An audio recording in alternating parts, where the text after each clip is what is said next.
Dicas, informações e sua dúvida sobre saúde respondida aqui na Aranãs. Plantão Médico com o Dr. Pedro Pimenta. Muito boa tarde a todos. Hoje resolvi falar sobre febre amarela. Por que febre amarela? Porque a febre amarela está voltando. Nós estamos vendo casos em São Paulo, agora em Minas Gerais, né? As mortes estão acontecendo. Gente, não é possível. Tem vacina, vamos vacinar. Meu Deus, vamos falar um pouco então sobre febre amarela. A febre amarela também é provocada por um arbovírus do gênero flavivírus, né? A doença é transmitida por diferentes espécies de mosquitos, o Aedes aegypti e o hemagogos. O hemagogos é um mosquito que vive na floresta, né? Eles carregam o vírus de um hospedeiro para outro, principalmente entre macacos. De macacos para ser humano e de pessoa para outra. Uma pessoa infectada, o mosquito vem, pica essa pessoa, ele pode infectar outras pessoas. Então existem 3 ciclos possíveis de transmissão. O silvestre, que ocorre nas florestas, né, pelo mosquito hemagogo. Nesses casos, a febre amarela ocorre em macacos que estão infectados por mosquito silvestre.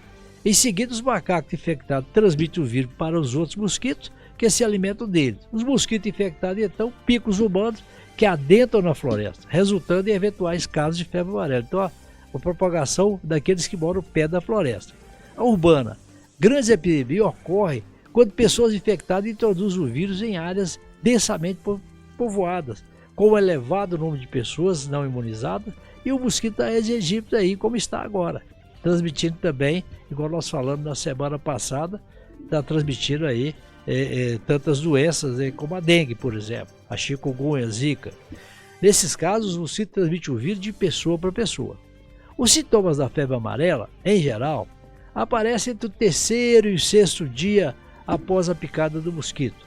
As primeiras manifestações são febre muito alta, mal-estar, grande mal-estar, dor de cabeça, dor muscular, cansaço, calafrio, parecendo até um pouco com a dengue. Pode ainda surgir enjoo, vômito, diarreia. Após 3 ou 4 dias, a maioria dos doentes, 85%, recupera-se completamente e fica permanentemente imunizado contra a doença, de um modo geral. Cerca de 15%, entretanto, desses doentes infectados com febre amarela apresentam sintomas graves que podem levar à morte em 50% dos casos. Então, quando a febre amarela se torna agressiva, ela quase leva a óbito 50% dos casos. É uma tristeza. Além da febre, a pessoa pode apresentar dores abdominais, diarreia, vômito, surge icterícia, né? Os olhos ficam amarelados, semelhante a hepatite, manifestações hemorrágicas, começa a ter hemorragia no corpo, aquelas manchas roxas, sangramento no nariz, na gengiva, ocorre o problema de mau funcionamento do fígado, dos rins, levando à insuficiência renal, um quadro realmente sério.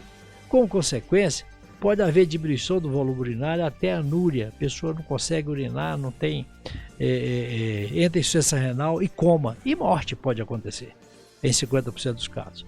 Metade das pessoas que apresentam sintomas graves morrem dentro de 10 a 14 dias, que é uma morte rápida, é uma doença grave e tem vacina, eu volto a insistir. As pessoas que sobrevivem recuperam sem dano significativo nos órgãos afetados. A febre amarela é de difícil diagnóstico, especialmente durante estágios iniciais da doença. Ela pode ser confundida com malária grave, com febre hemorrágica da dengue, com leptospirose, com hepatite viral, especialmente as formas fulminantes de hepatite B e D. Os testes de sangue podem detectar os anticorpos contra a febre amarela produzidos em resposta à infecção. Várias outras técnicas são utilizadas para identificar o vírus em amostras de sangue de tecido de fígado recolhido após a morte. Quando não se sabe o diagnóstico, aí a gente faz o pós-morte, né? Não há tratamento específico para a febre amarela. É uma doença virótica, não temos remédio específico. Os cuidados se limitam a tratar o quadro de desidratação, insuficiência respiratória, insuficiência renal, a própria febre. Infecções bacterianas associadas podem ser tratadas com antibióticos, né? Se vier uma infecção bacteriana, por pneumococo, por exemplo, por estáfila, etc. Esse tipo de tratamento, considerado de apoio, pode melhorar as condições do paciente mais gravemente afetado pela doença. São consideradas duas formas de prevenção: a vacinação, volto a insistir, né? E controle do vetor, controle do mosquito. A vacinação é a principal medida de prevenção da febre amarela. Em áreas de alto risco, onde a cobertura vacinal é baixa, o reconhecimento imediato e o controle dos surtos por meio da vacinação são fundamentais para evitar epidemias. Os surtos são controlados se a cobertura vacinal nas regiões afetadas atingir pelo menos 85%, 90%. Né? O governo quer 95%, mas isso a gente não tem conseguido. Se conseguir uns 85%, 90%, já está bom demais.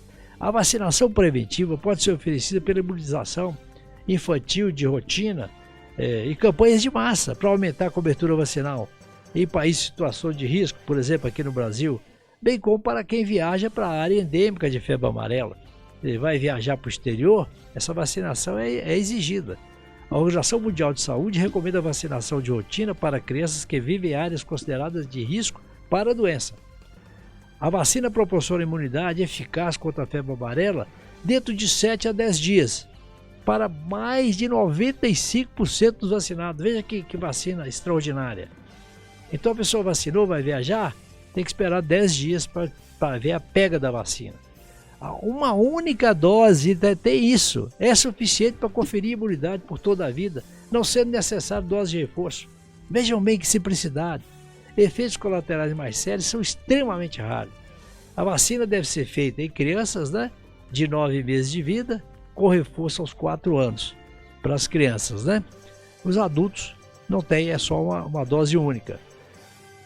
No que diz respeito à utilização da vacina de febre amarela em pessoas com mais de 60 anos, né, é de notar que enquanto o risco da febre associada à vacina contra a doença da febre amarela em pessoas com mais de 60 anos de idade é mais elevado do que em idades mais jovens, o risco global permanece baixo. A vacinação deve ser administrada após uma cuidadosa avaliação do risco-benefício, considerando o risco de adquirir a doença, né, a febre amarela, contra o risco de um potencial evento adverso grave após a imunização.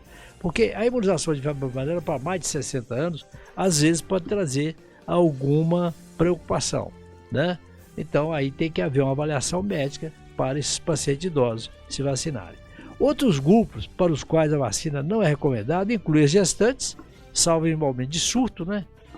Quando o risco de infecção torna-se alto, pessoas com alergia à proteína do ovo, que é embrião de galinha, ou pessoas que sofrem de imunodeficiência grave, quer dizer, uma AIDS compensada, etc. Né?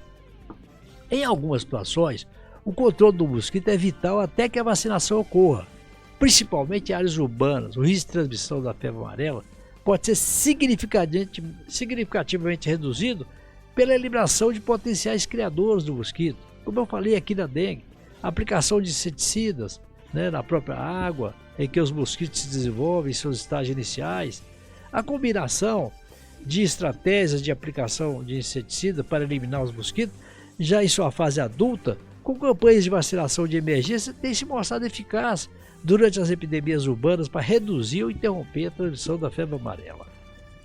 Historicamente, as campanhas de controle do mosquito eliminaram com sucesso o Aedes aegypti, mas não completamente. Ele é o vetor da febre amarela urbana, é o vetor da dengue, é o vetor da chikungunya, né? É uma coisa terrível esse mosquitinho, né? E a gente tem que controlar ele controlando as águas paradas, próximos do domicílio, que ele vive mais perto das casas, certo? No entanto, essa espécie de mosquito tem recolonizado diversas áreas urbanas nessas regiões, podendo apresentar novamente o risco de febre amarela urbana, como está acontecendo aqui, né? Panorama geral da doença do Brasil. A febre amarela é encontrada nas regiões tropicais da África, né, e da América do Sul. Na África é endêmica em 34 países. Na América do Sul, nos últimos 20 anos, sua ocorrência tem sido registrada em 9 países: Brasil, Bolívia, Colômbia, Equador, Guiana Francesa, Paraguai, Peru, Venezuela e Argentina. Então, a doença tem caráter sazonal, como eu falei, ocorrendo com maior frequência entre os meses de janeiro e abril, quando fatores ambientais propiciam o aumento da densidade vetorial. E os mosquitos, com esse calor, com a chuva, os mosquitos procriam com mais facilidade, né? E a fêmea do mosquito que pica, que transmite, ela estando contaminada, transmite então a febre amarela. Vamos vacinar. A vacina está disponível, dose única para adultos, e para crianças começa a vacinar aos 9 meses de idade. Então, gente, vacina altamente eficiente, e a dengue e a febre amarela é uma doença que pode ser mortal. Então, sobre febre amarela, era isso que eu tinha para o programa de hoje. Muito boa tarde e até a próxima quarta-feira. Plantão Médico. Participe enviando sua pergunta sobre saúde através do nosso WhatsApp 3399129